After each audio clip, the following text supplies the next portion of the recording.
We are live. Jason. Good morning, my fellow Calexiters. Welcome to a new year, brand new you, brand new us, brand new organization, kind of.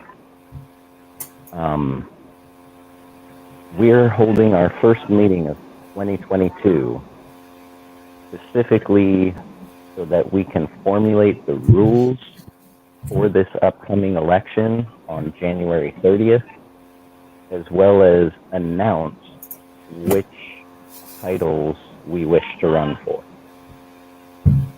So, before I start, I would like to give a massive thank you to everyone who has been responding in emails. I've been sending out email threads. Some people have responded. I haven't responded back to everyone yet because there's a lot, but I want to say thank you. It means a lot to me to know that I am supported by the rest of the organization. Also, a huge thank you to you, Marcus. Marcus has been an invaluable help.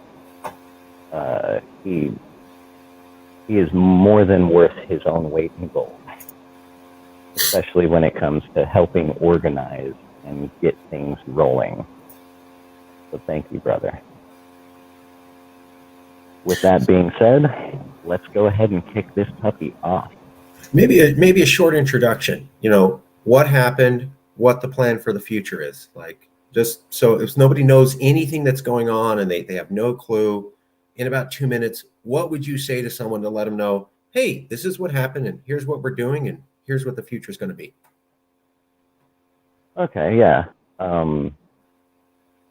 So a few months back, right when the Kyle Rittenhouse verdict came down, there was a statement made by the then president of our org, and it was not cleared. It was not run by anyone else. It was a blanket statement claiming that this is the position of the organization and everyone in it, without any agreement of that whatsoever. This led to some drama. Marcus was the CEO at that point, and so naturally, being the highest ranking officer, something like that should have been run by him first. And it wasn't.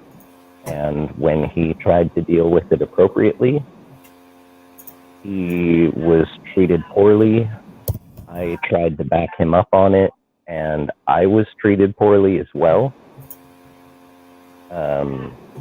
Marcus made the immediate decision to step down as the CEO because he didn't want to have someone under him basically undermining him, which I feel it. I'm right there with you. The then president, about 1 month later, threw in the towel with the movement, said he's never coming back to California. He's got so much fight and loathing for California and all of her people and her policies and, our way of life. Which everyone gets their opinions. That's part of freedom. You don't have to like me or us or the movement. We do ask that people be respectful and, at least somewhat professional. Now, the then president having thrown in the towel, that meant that the next highest ranking officer becomes the interim head or president. And that was myself. So being interim president leaves me with, having to look at what are the tasks we need to do, what's our, order of business that we're going to need to get done before we can really do much of anything movement-wise. And that led to, we need to hold elections. We need to elect our officers. And so I thought about it and wrote down some potential officer titles: CEO, President, Vice President, Secretary, Judicial Committee Officer, Head of Outreach, and Press Manager.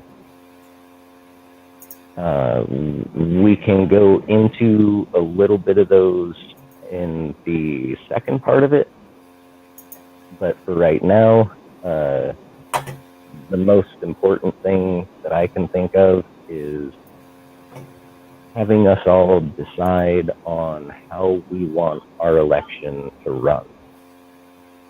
What rules do we want to operate by? So, in the drama that came up, we saw kind of an erosion of democratic process within our organization. Just one person has a thought and speaks for the whole group. That's not democracy. That's not group effort. That's not team. So I would like this to be a team effort. I would like the group to decide how we want to run our elections, what rules we want, and then we're going to hold an election the way that we want it. And we're going to vote. And we're going to vote in some officers. And then we can get moving again with this movement.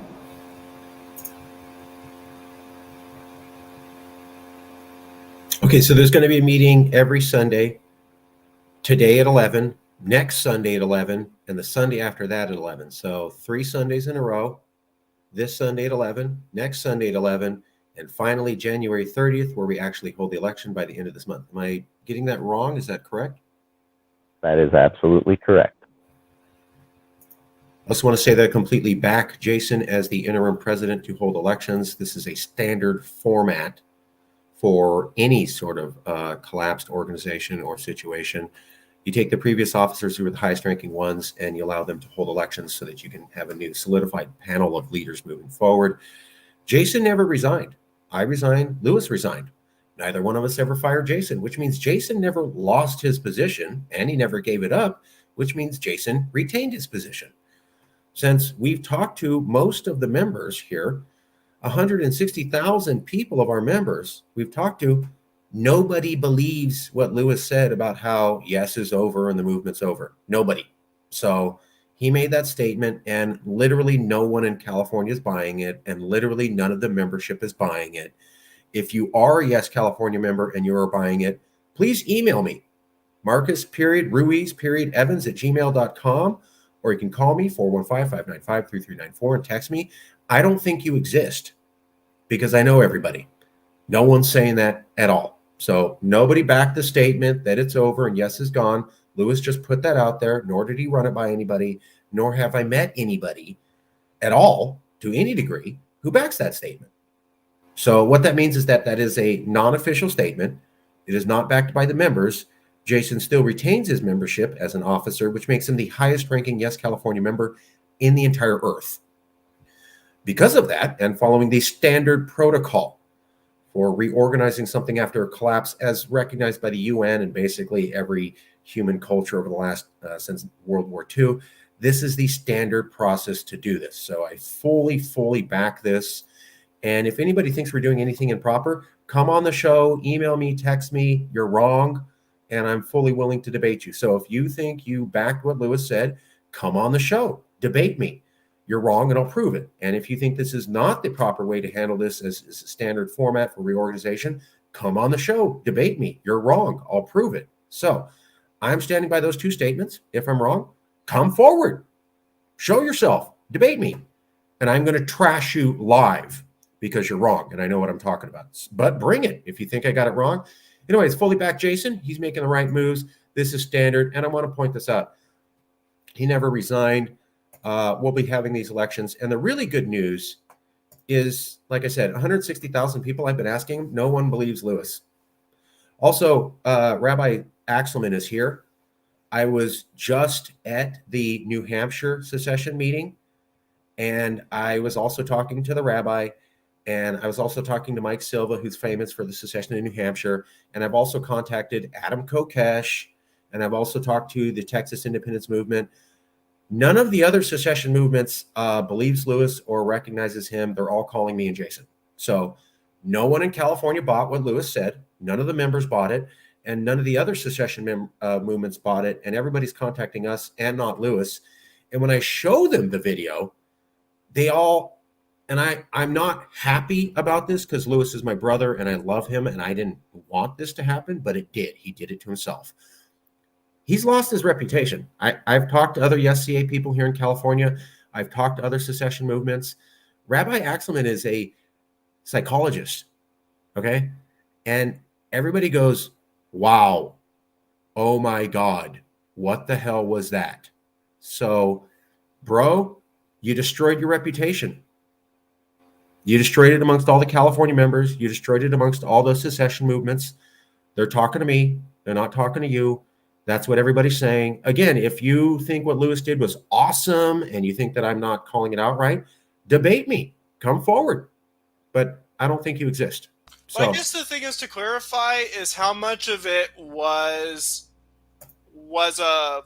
going against the rules of the organization and how much was ideological differences, if you want to clarify those distinctions. So Lewis said that everyone in Yes California is happy about the Kyle Rittenhouse decision. That's a lie. So not everybody at Yes California is happy about the decision. I wasn't.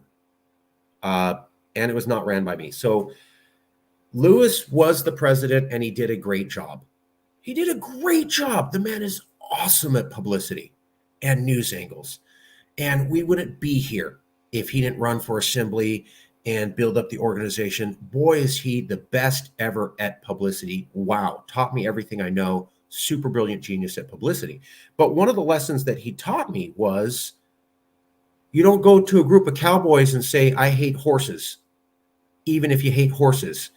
You don't go to a group of soccer players and say, soccer sucks, even if you think that. That's a non-starter. So I remember when Lewis was president and I was vice president, and there was Proposition 187, which said undocumented immigrants don't get services. And the legislature wanted to strike it down. And I said, we as Yes California should oppose this because we back the initiative process. And the legislator is striking down the proper procedure for the initiative process.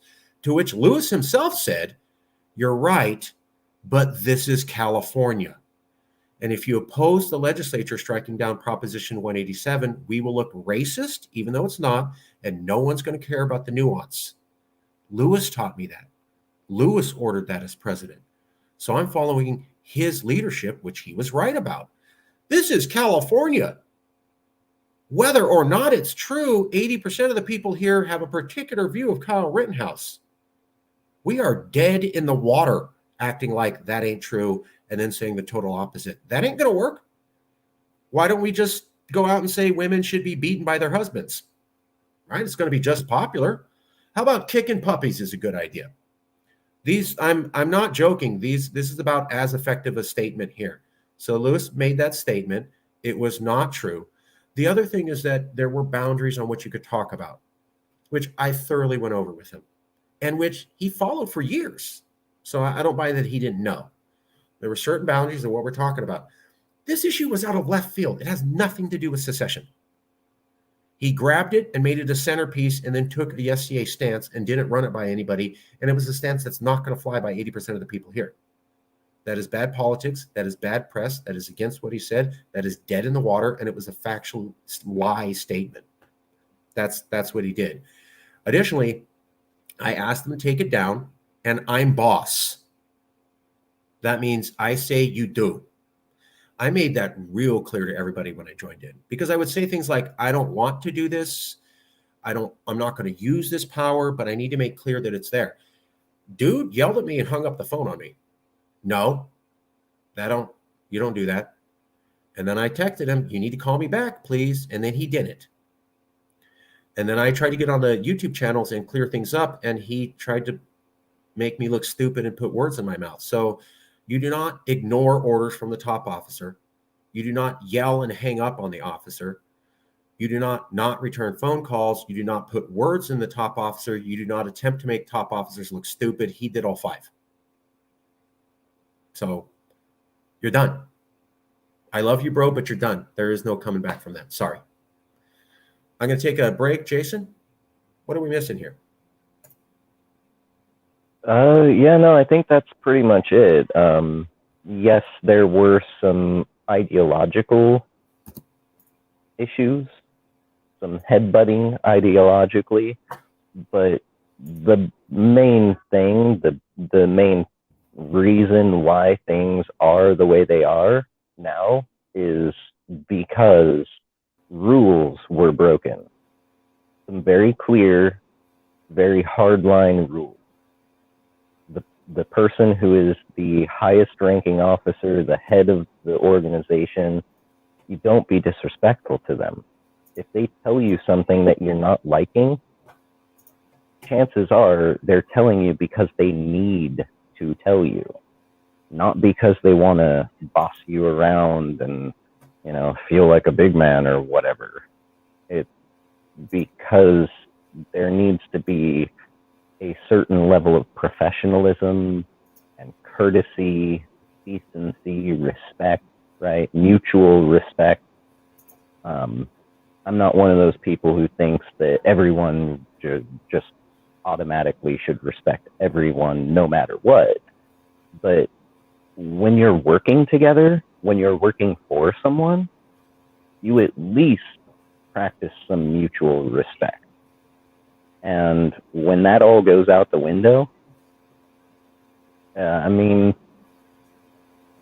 take it outside of the context of a political organization and put it into just average 9-to-5 job terms. If you treat your boss like that, you're going to get fired. They're not going to say, put in your 2 weeks notice, take some vacation, paid vacation time. No, they will fire you on the spot because they got no time for that, because things are supposed to be professional. And, I think that's really it. Like, when the professionalism goes out the window, so does the person who's lacking it. It's how it's got to be if we're going to continue moving. And it's a free speech issue. So, again, I love Lewis. He taught me a lot. I still view him as a brother. I don't know what this is. But, the other thing is that Lewis goes on and on and on about free speech. Well, I wasn't allowed to say my piece. And when Jason tried to say his piece, he banned him too. So Lewis used the communication channels to make sure that I couldn't get my message out and Jason couldn't be heard, and just him. That's not free speech. And that's a not top officer making sure to cut off the other 2 officers from even being able to express them. Boy, I got to say, those modified cars are so masculine, and boy, does it make me impressed by how much of a man they are. Noise pollution. I almost thought that was a low-flying airplane. Yeah, noise pollution, very masculine. So he cut off and banned 2 other officers from being able to speak. Like, bro, you don't do that. So there's a lot of, you can't do that, we can't put up with that type things. Jason? Yeah, no, that's it exactly. And I would say, with the whole free speech thing, like, had a statement been made that was controversial to most of the movement in favor of the Rittenhouse verdict, and then it was followed up by a similar statement in other cases that fall on the other side of the coin, so to speak, then maybe there could be an argument for, no, this really was free speech and trying to be fair. But that's not the case. The case is that while multiple different trials for, the killing of unarmed people were all going on, the right-wing hardcore Trumper gets a statement of support, and everyone else who's not a Trumper is automatically vilified, and the court did wrong in choosing to convict these Trumper folk of their crimes. Crimes are crimes. Crime is crime. The law is the law. It has nothing to do with opinion. Or at least, I guess I wish it didn't. But, it's, the fact of the matter is that a statement of support that's claiming free speech was only made when it was convenient and fell into line with the personal views of the person making the statement, rather than making a statement to reflect the views of the organization. It all comes back to undermining the organization. I get there's an argument made for, I get to speak freely, and yeah, hey, you do. But when you work in a political organization and you work under the direction of others, you don't get to just pop off with whatever you want without facing consequences. Sure, you can say whatever you want, but just know if you advocate for kicking puppies, you will probably lose your position and people will not like you because they see you as a puppy kicker. Are there any questions about this? I don't want to spend all the time. It's Jason's meeting. I don't want to spend all the time on the negative, but I thought it was important to cover this. So any questions from anybody, you can post it in comments, chat. For Jason, for me. Okay, Jason, maybe let's get on to the main show. Alrighty. So, to the election rules. I've kind of thought about, tried to envision what I think this election might look like. I know I would like it to be as team-driven as possible. I would also like it to be as democratically fair as possible, which means, having input and opinions. If you've got an opinion, as the interim president, it is my duty to all of you to listen. It doesn't mean that I have to enact every single thing, but I do have to at least listen, take it in, weigh it fully. And I'm promising that to you all right now. I will do that. And so I would really like your thoughts on what you think a truly fair and democratic election within this organization would look like. I'll go ahead and start it off with the one idea that I've come up with so far that I felt was pertinent to the whole thing. I feel that candidates should not vote on the seat for which they are running. So, an example, if I was to run for the position of CEO, I would not be able to cast a vote in the CEO selection. If 5 other people are running against me or running to right? Not really against each other, just also running. None of us would get to cast a vote in that. We can vote on president, vice president, secretary, all of the rest, but not that one. And that, in my thinking, would prevent it from, one, it'll prevent the typical way that American politics goes, where, and we've seen this in other organizations, okay, I'll run for this position because this is the one I want, and you run for that position because that's the one you want. I'll vote for you for that, and you vote for me for this, right? It's not really a fair way of doing things. I would like to make sure that the people being voted into these officers' positions are the people that we feel as an organization will be the best people for those positions. So if I may, I would like everyone to please give a little input on what you think about just this first election rule. Do you like it? Do you not like it? Do you somewhat like it? And why? Is there something you might want to see changed about it? Is it close but not close enough? Let me know, please.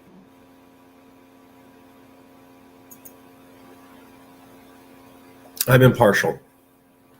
I trust your leadership on this. I'm not trying to be difficult. I could see it either way. I mean, like I said, we can take this to the upteenth level of, nobody can question anything. I think we're doing a pretty good job. It's up to you, bro. You're doing well.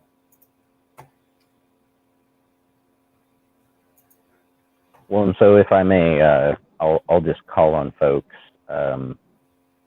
Mike, do you have any thoughts, opinions?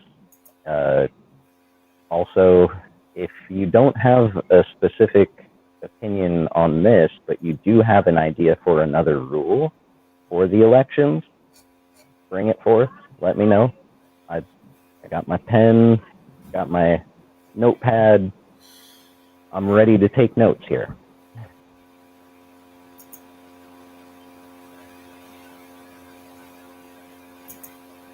Sometimes what I do is I say, if I'd like to do this, if anybody's opposed, please tell me now. And if nobody says anything, your call. Oh, hold on. In other elections, it didn't matter if you vote for yourself. That's what Mike says. In other elections, it doesn't matter if you vote for yourself. Yeah, and I had thought about that, and I do know that it's not really a be all end all, like, oh, if you vote for yourself, then automatically there's no democracy. I know it's not like that. I was thinking along these lines to try to make it the most democratic and fair of an election that we possibly can. Mike, are you opposed to the not being able to vote for the seat which you're running, or would you prefer maybe to see that, everyone can vote for yourself if you want? Mike's cool with it either way, but he's not opposed. Mike says he's not opposed. Okay. Thank you very much, Mike. Robert, how about you? About the voting model? Yes. Yeah, I'm fine with that.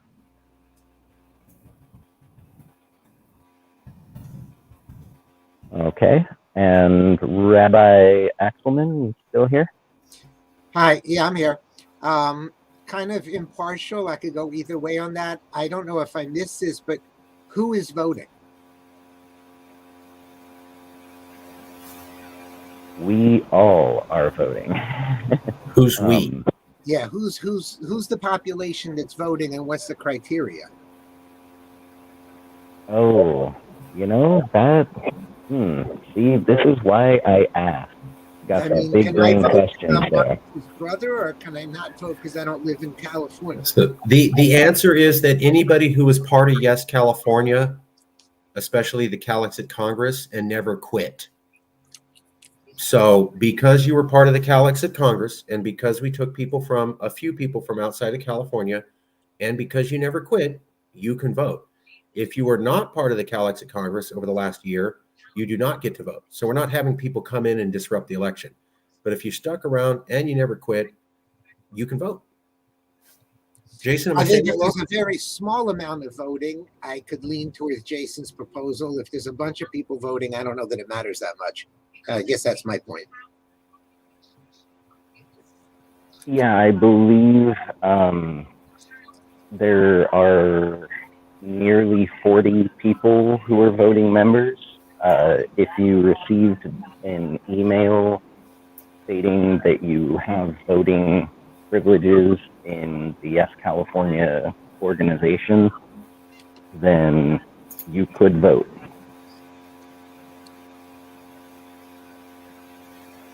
Okay, and I see Marcus is putting up kind of job descriptions here. Will they go out in like the email or before the vote or whatever? Jason already emailed this out to the group, and he Okay, will this continue to do so. Okay, got it. Jason, do you want to review the positions a little bit?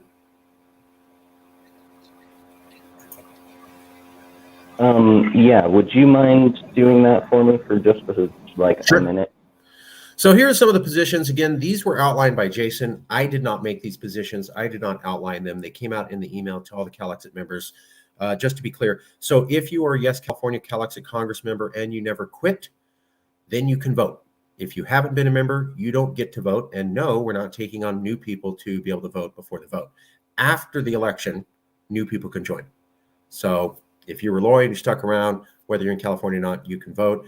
Here are the positions that are going to be coming up for vote on January 30th. Again, meeting today, meeting next Sunday at 11, and a final meeting on January 30th at 11. So there'll be one more meeting next Sunday at 11, and there will be a final meeting January 30th at 11, where we will hold the elections so that we are ready to get going by February 1st. Those positions are, as you see, President, CEO, Vice President, Secretary, Judiciary Committee, Head of Outreach, and Press Manager. So the CEO is basically the top dog. It's the position that I held previously, and it's the position that basically Jason is holding right now. We call it Interim President, but it's CEO, Chief Executive Officer. You basically run the organization. You're the head honcho, and you can make the final decisions on most things. Now, here's the thing. It's a double-edged sword. You can't be a dictator. Sometimes you have to bring the hammer down, but most of the time you have to be seen as somebody who works really hard to listen to everybody and get their input, and occasionally has to make tough decisions.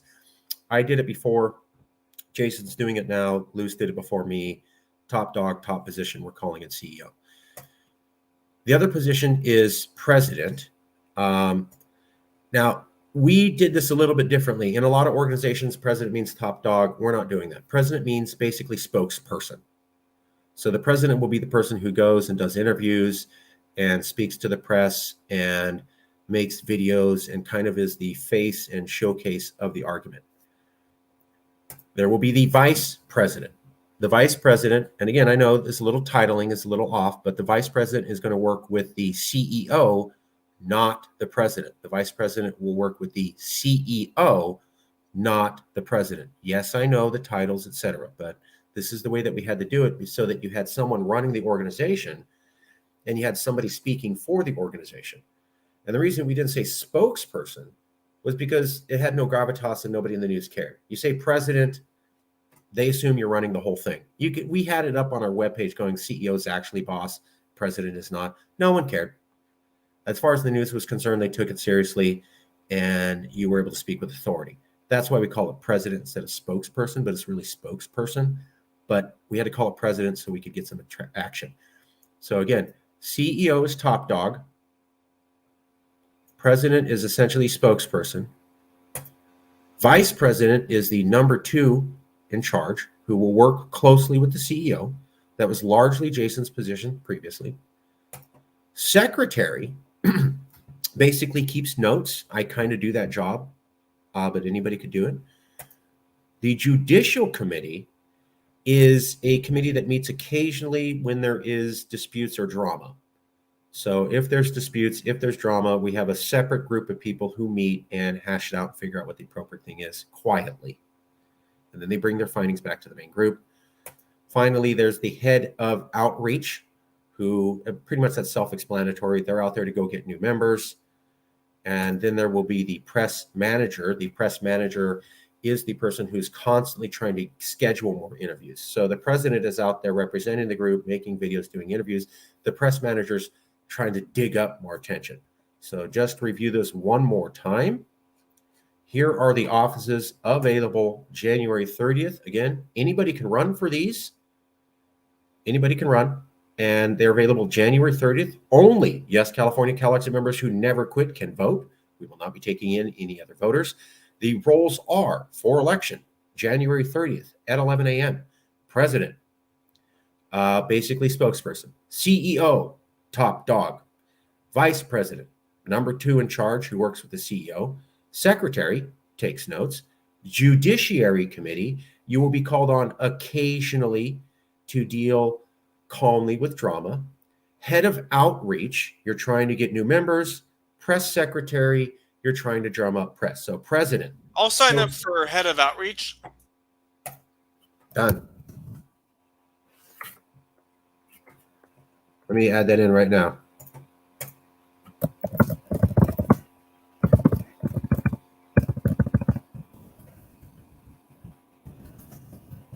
Anybody else want to run for head of outreach?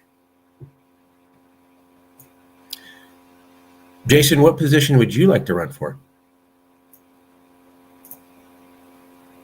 I think I am going to run for CEO,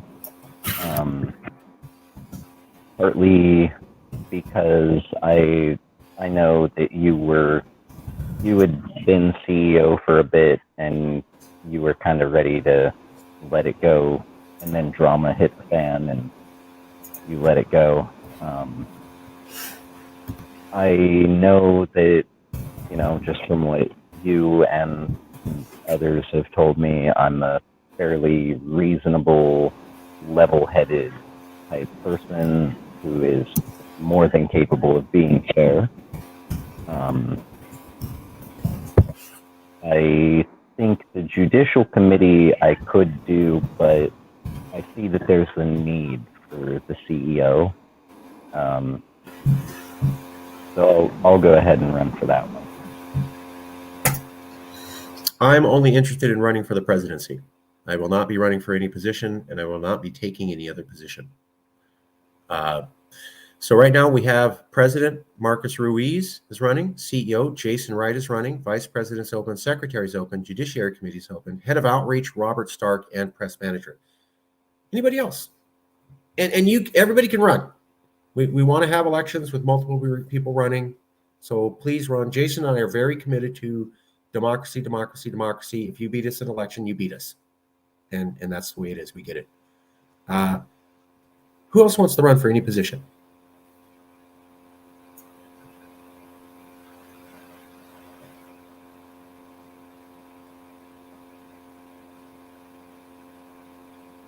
Who I think would make a pretty awesome VP is Rabbi Axelman. Just saying. We're going to nominate him. Well, it's only if he wishes to run. Okay, Jason, I love that you said that. Why would I be good at that, and what would I be adding? Well, so the VP working with the CEO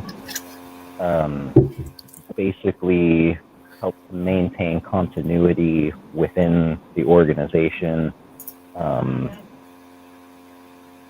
I see you as an also level-headed, reasonable person who uses their brain a lot. Definite kudos there. I think it's pretty awesome that you're all the way over in New Hampshire, yet you're so supportive and active with Calexit.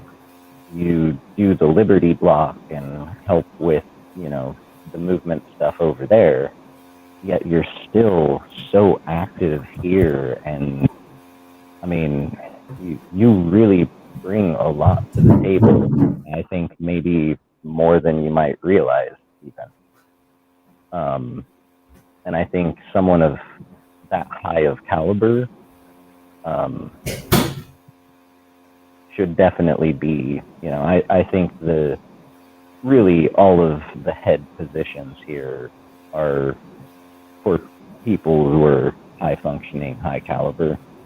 But I really, when I've been thinking about it here and there, and the two people that I actually had thought of are yourself and Robert Stark. Robert Stark, notably my co-chair for the International and Domestic Issues Committee. Since he's already wanting to do head of outreach, that leaves you, my brother. Well, pretty flattered by all that. If you guys think I can add something and take a title, I'm not going to say absolutely no. So if you want to stick my name out there, that's fine. Awesome. Okay. I'm like pretty simple. I don't like wasting my time. I don't like wasting your time. So if I got something I can contribute, I'm pretty much it. Okay? Totally. Thank you for being willing, by the way. Thank you. I'm one of those folks who does firmly believe that it doesn't matter how much someone else might want a person to, be the leader of something. If that person doesn't want to be the leader, they're not gonna be the leader. Yeah, you ain't kidding. So how about Secretary, Judicial Committee, and Press Manager? Mike, are you interested in running for any one of those three?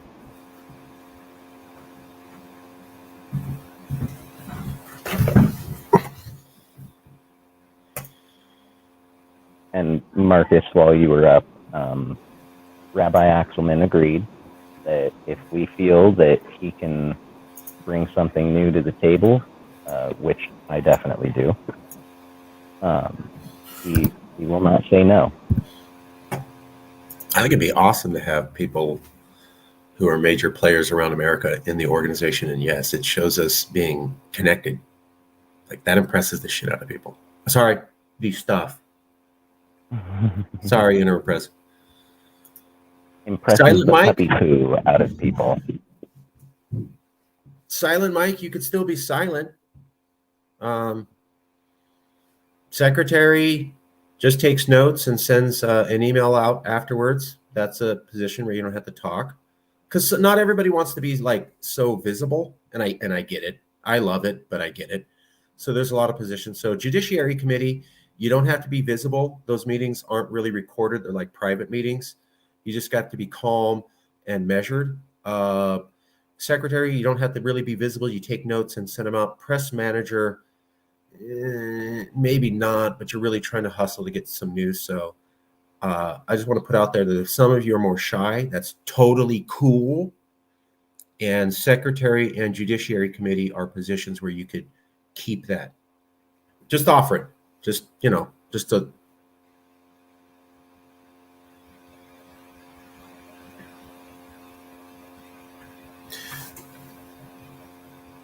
Okay. So right now what we have is President Marcus Ruiz running, CEO Jason Wright, Vice President Rabbi, Secretary open, Judiciary Committee open, Head of Outreach Robert Stark, Press Manager open. That's pretty good. That's not too bad. Wouldn't it be cool if Adam Kokesh was Press Manager? That'd be sick. Oh, wow. That right? Is some big brain thinking right there. I'm just saying, I'm just putting that out there. I was like, So we can send out this list. Jason, I will type this up. I will be acting secretary. I'm backing up Jason on everything until we have these positions solidified for this month. Jason, I will type all this up, send it to you. Jason will be sending the email out to all of you. I will be not sending you the information directly. I will be typing it up, sending it to Jason, and then he will send it out following proper protocol. Yeah. Well, and so real quick, back to election rules. We've got the candidates may not vote for the seat in which they are running. I've heard that there's pretty much, no one's wholeheartedly opposed to that. So I think we will go ahead and give that one a check mark. We will say that rule is accepted. And for voting eligibility, only current voting members may partake in this election. I did not hear any opposition, though I will give another chance. If anyone's totally opposed to that, please speak now.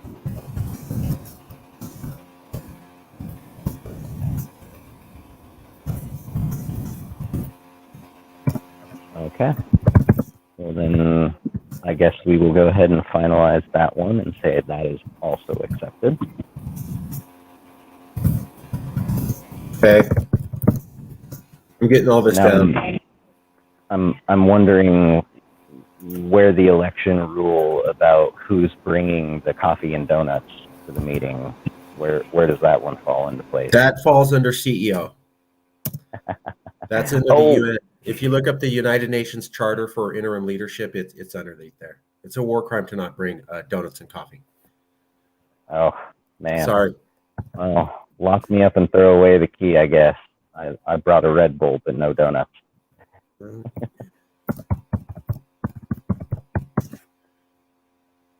Okay, I got it down. Offices for January 30th, President, CEO, CEO Jason Wright, Vice President, Rabbi, Secretary, open, Judiciary Committee, open, Head of Outreach, open. Actually, let me just do this.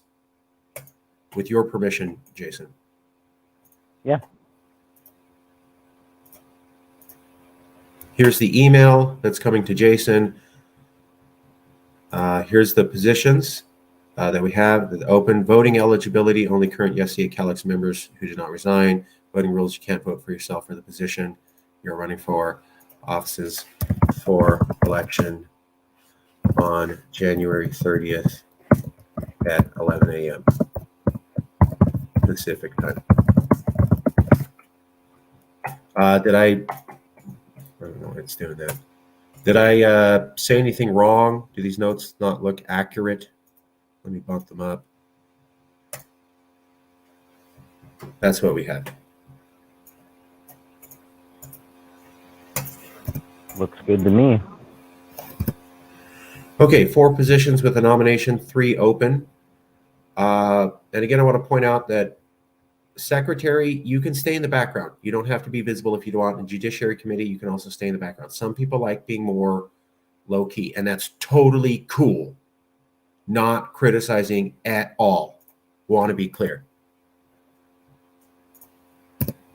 Anything else you want me to load in the notes, boss, while I'm here? Does anyone else have any thoughts on a rule that they think that we should have, an election rule? I'm open to suggestions. How exactly is the vote taking place? It will be in a meeting just like this. I am also, thank you so much, Rabbi. That actually reminds me, I was going to ask,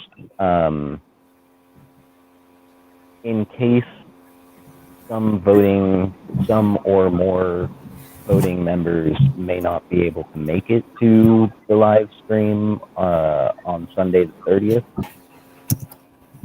would the group support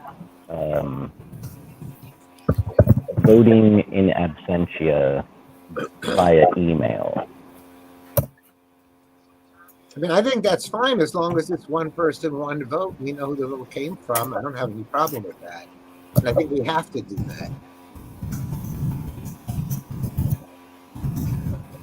that. They can email it or text it, and if they email or text it, we have a record of who they are, so we can ensure it's one person, one vote. Mhm. And Robert, Mike, you two care to weigh in on this real quick?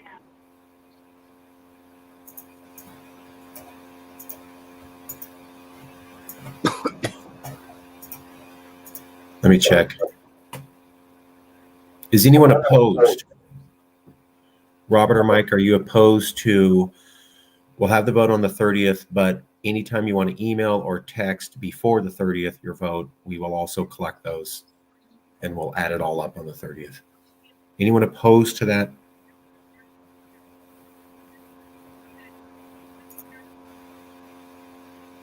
Okay. Okay, that one is also accepted and finalized. Here's the positions. Notes from January 16th. Offices, 3 open. Only current eligible can vote. You can't vote for yourself for the position you're running for. Voting process on January 30th. You can email or text to vote in before the January 30th as long as we can ensure one person, one vote. Did I type anything wrong at all, sir?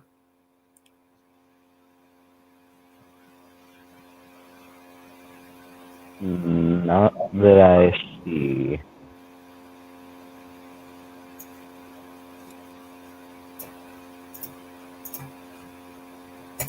Okay.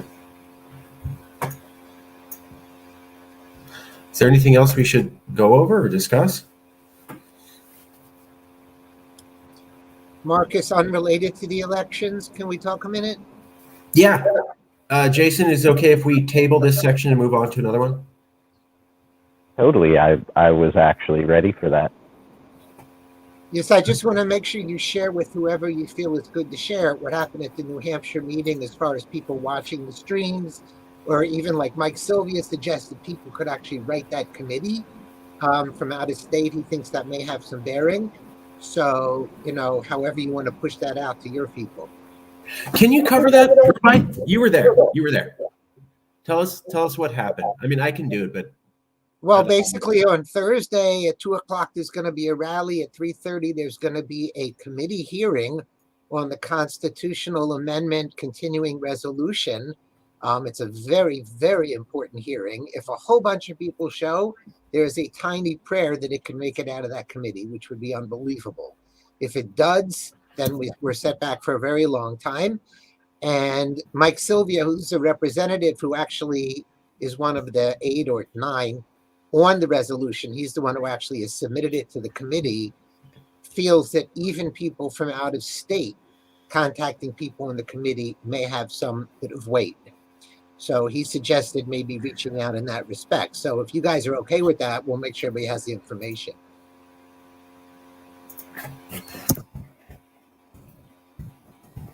yeah, if you can post in the chat, I can post the link out to everybody, and I can make sure Jason gets it. So I'm not sure which link is there to post in the chat, but I'll get you whatever links there are and send them to you. I'll make sure we let you know.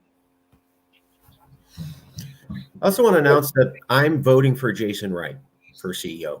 Also, I want to announce that Adam Kokesh also said he'd basically back Jason wherever he wants. So Jason already has 2 votes for CEO. It's anybody's race. Anybody could jump in the race. Everybody's encouraged to run. We will post up the information from the rabbi. Jason will make sure to get that out in an email to everybody.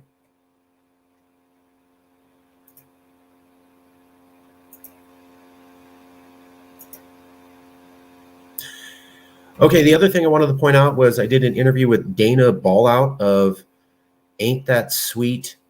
Drawing a total blank on what they're called. Awfully Nice. So there's a group called Awfully Nice. They are making a documentary on secession movements. I mentioned this at the New Hampshire meeting an hour ago, and I did a 2-hour interview with the producer Dana Ballout 3 days ago. So I mentioned all the other secession movements and the rabbi and what we're doing here. And I did the interview. Now they're saying that's not going to appear for like 5 months, but who knows? I think things are heating up. Just wanted to put that out there. We are doing an interview. We conducted that. And I also was on the New Hampshire Secession Group's meeting at 10 a.m. Pacific time today, where I talked about what we're doing, our transition plan, that we're having elections, and that Jason is interim president. So I have announced to a documentarian and to a allied secession movement that we're having these elections. We will have them by January 30th, and Jason is running it.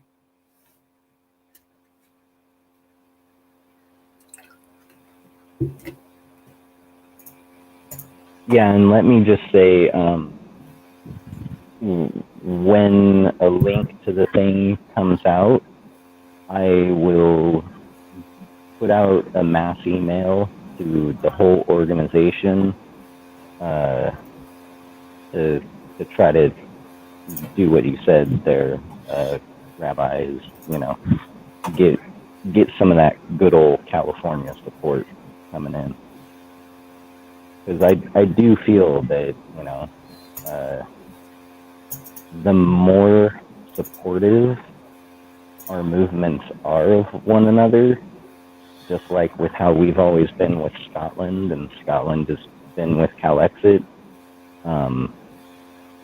the more mutual support there is, the more both messages get out there, the more members each organization's able to bring in.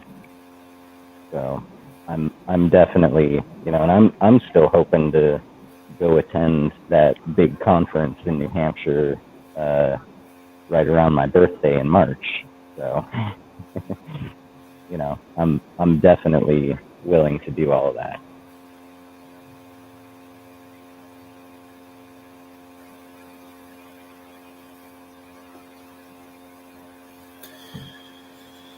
Okay.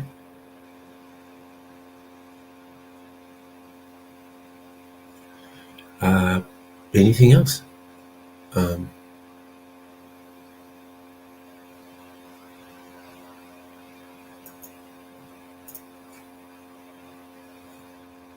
right. I would ask everybody, if you can,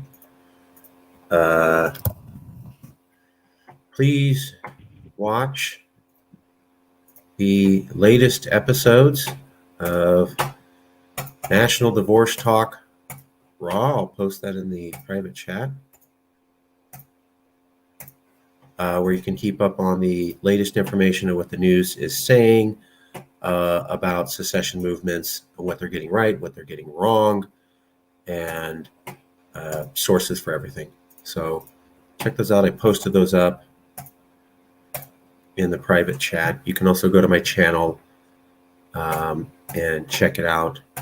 I'm doing this and will continue to do this no what. Like, I want to do this as president, but I'm going to do it no matter what. So National Divorce Talk Raw, just go to my channel, Marcus Ruiz Evans, and here's basically National Divorce Talk Raw with Mark Ruiz Evans, National Divorce Talk Raw, etc. So you can keep up on the news on what National Divorce with Mark Ruiz Evans. You can keep up on what the news is saying, all the sources, anybody who's talking about it, what they're getting right, what they're getting wrong, and what that means. Jason, is that it? Yeah, I think so. I strongly suggest for anyone and everyone to make sure you use your brain, make sure you think for yourself. Nowadays, if you watch left-wing media, you get pretty much just nonstop onslaught of anti-right. And if you watch right-wing media, you get a pretty much nonstop onslaught of anti-left. And this, I guess it really is a dichotomy. It is a polarization to the extreme. The way that America has become, it's not America anymore. And when we think for ourselves and we use the brain power that we've been gifted with, we can actually see. I mean, I'll give one quick example. MSNBC was on the TV last night, and I heard they were talking about the incident that had happened, the hostage situation down in Texas. I'm very glad to hear that the hostages are all unscathed, unharmed, and alive. Especially the rabbi. Like, man, taking a religious leader as a hostage is a whole new kind of dark. But I heard very clearly that, you know, the anchor said something about the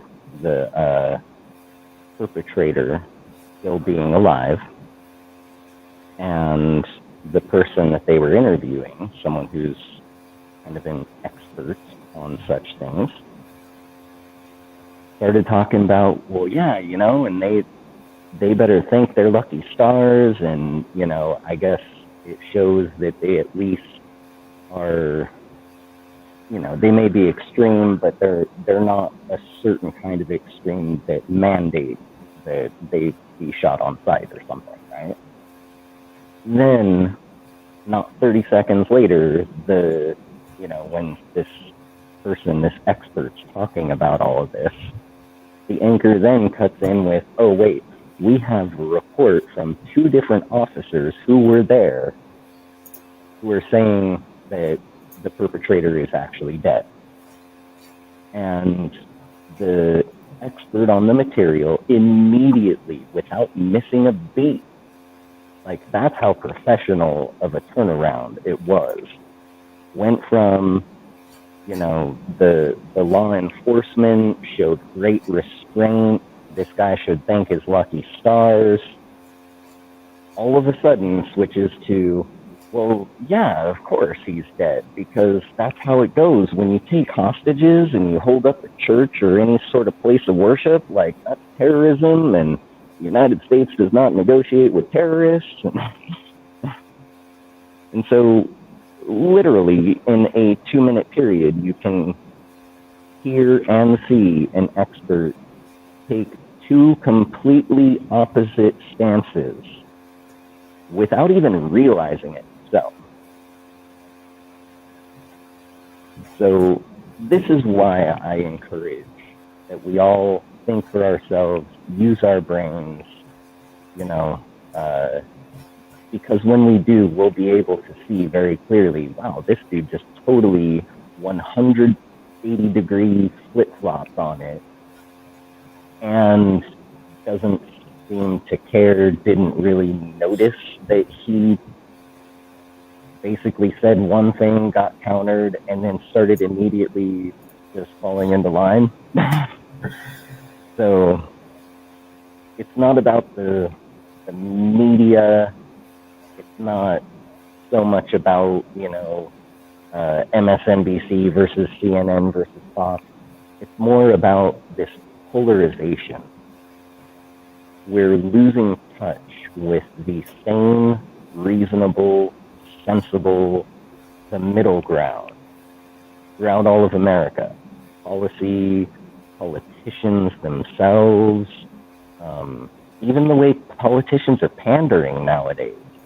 I mean, if you remember when now President Joseph R. Biden was running for president, he famously told the leaders of the Congressional Black Caucus, if they weren't sure that they were going to vote for him, then they're not really black.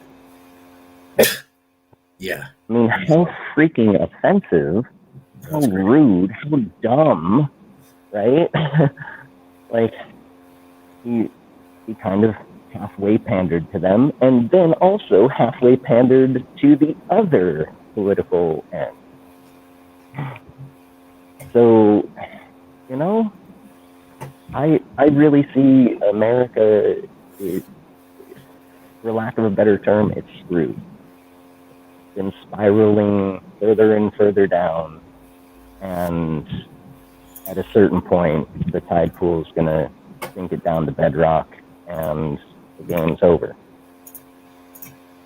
And so we're all faced with the decision of, do we sit around and do nothing and keep the status quo and go hit bedrock with the rest of America? Or do we want to try something different in the hopes that we won't sink and flail and drown?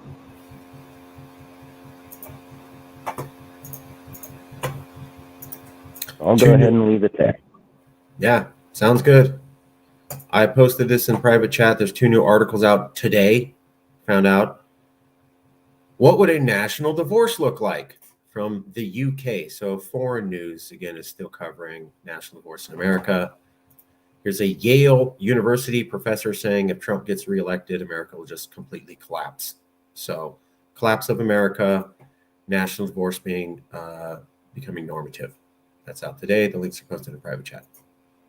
Yeah, and real quick, let me just also point out that I keep seeing this false narrative posted by mainstream media sources that secession is only the right-wing hardcore Trumpublicans, right?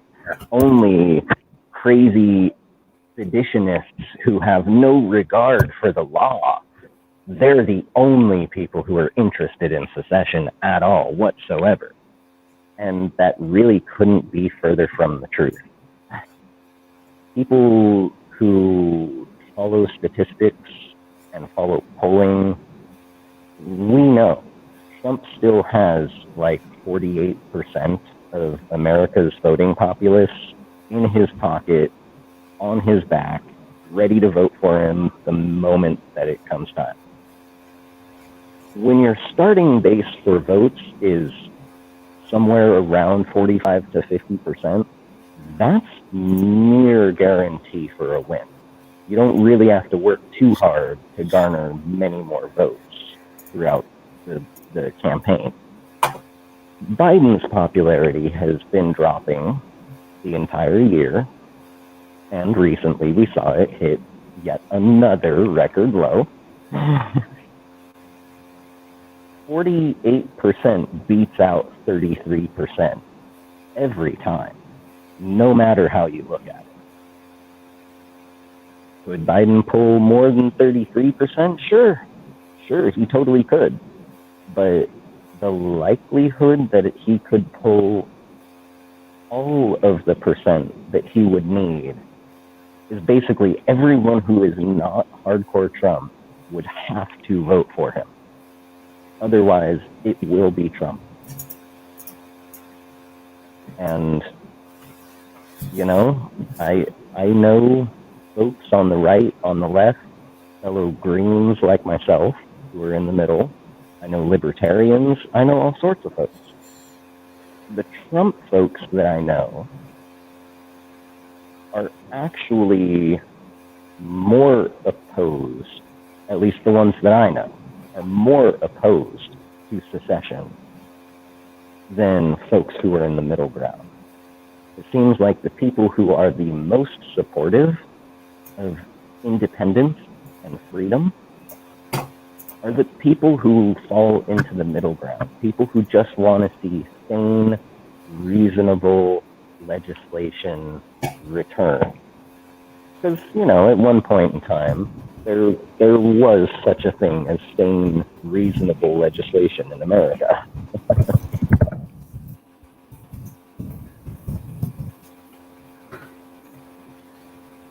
Yeah, Biden critics come from both sides, exactly. Whereas Trump critics pretty much only come from those who are not vehemently pro-Trumper. So it kind of tells me, you know, the writing is on the wall. The great orange one will return. Right?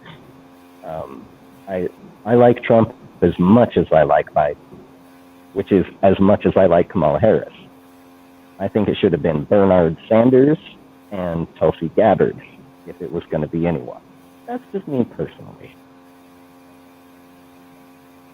But that being said,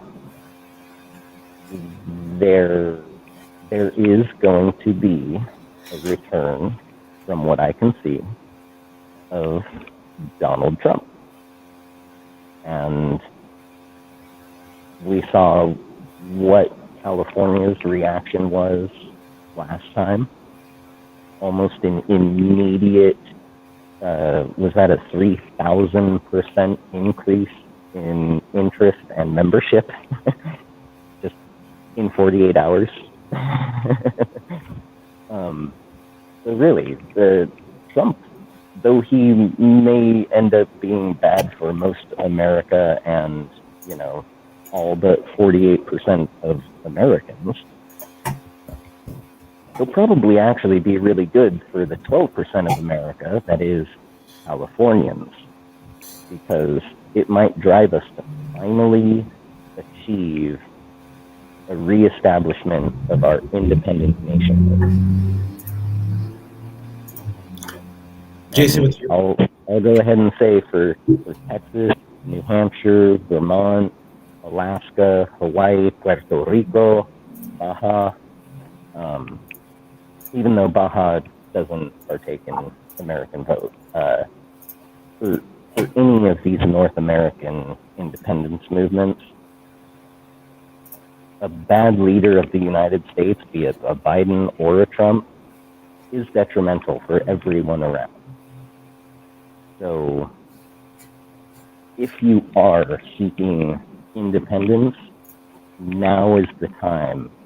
We've got 3 more years. Now is the time to ramp up all of your effort, to call all the banners, bring people together. Now is the time to make it happen.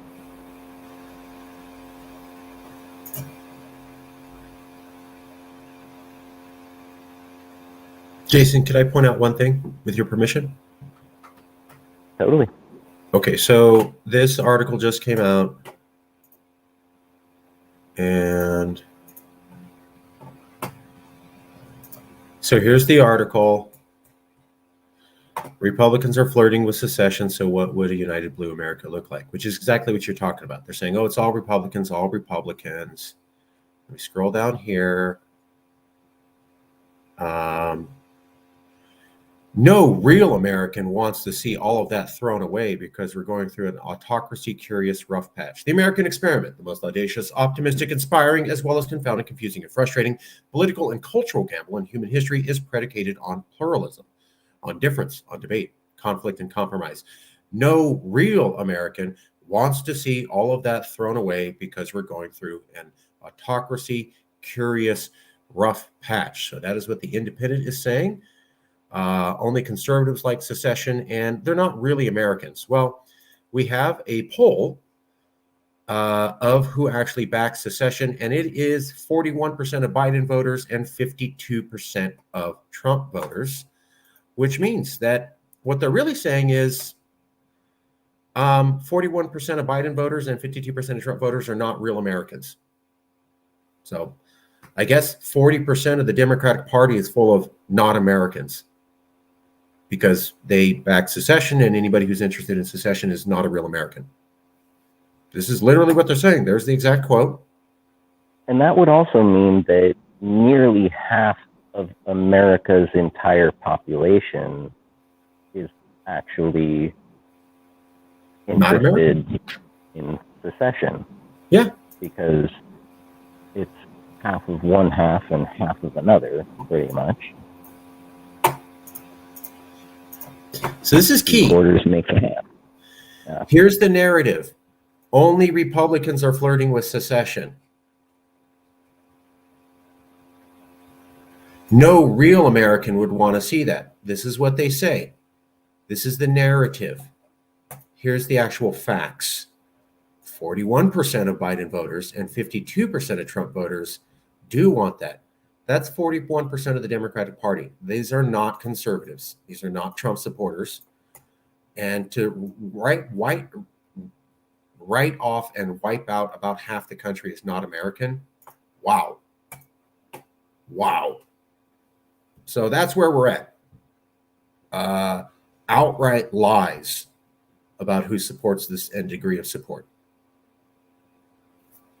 I also find it interesting, these sorts of, analysis type looks into things like this. They only ever talk about the far left and the far right, the polarized parties, when the United States was founded by people who felt that it should be a party-based system, and then went on to ask themselves, so then is there a minimum or a maximum that we should set for number of parties? And they reached the conclusion that it should be anything more than 2. So to be American, you can't be Democrat only or Republican only, and that's it. That is anti-American. That is anti-democratic.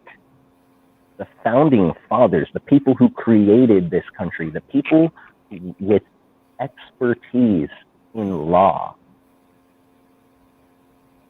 found that democracy cannot exist if there are only polar opposites to choose from. There must be other choices for the people. Otherwise, you cannot, you can guarantee that there is not a full representation of the people if there's only the 2 polar. And that's not my opinion. That's according to folks like Jefferson and Adams and Washington and Franklin.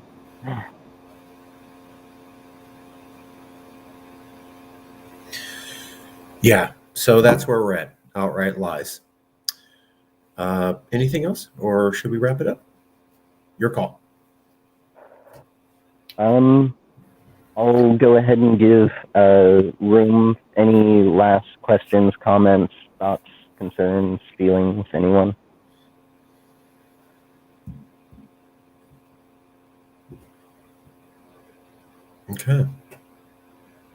Okay, well then, I thank you all for showing up, for tuning in, for using those big brains that we've all got. And let's keep putting our heads together. We'll reconvene same time next week, 11 o'clock in the morning Pacific time, which I believe for New Hampshire is 3 hours later. Yeah, 2 o'clock in the afternoon. So yeah, expect a mass email coming out sometime within the next 24 hours. And then please do be sure to show up next week. And again, thank you all. Stay safe. And if you support secession, you're not a real American. So good news, there's about 150 to 200 million of us. All right, see y'all later.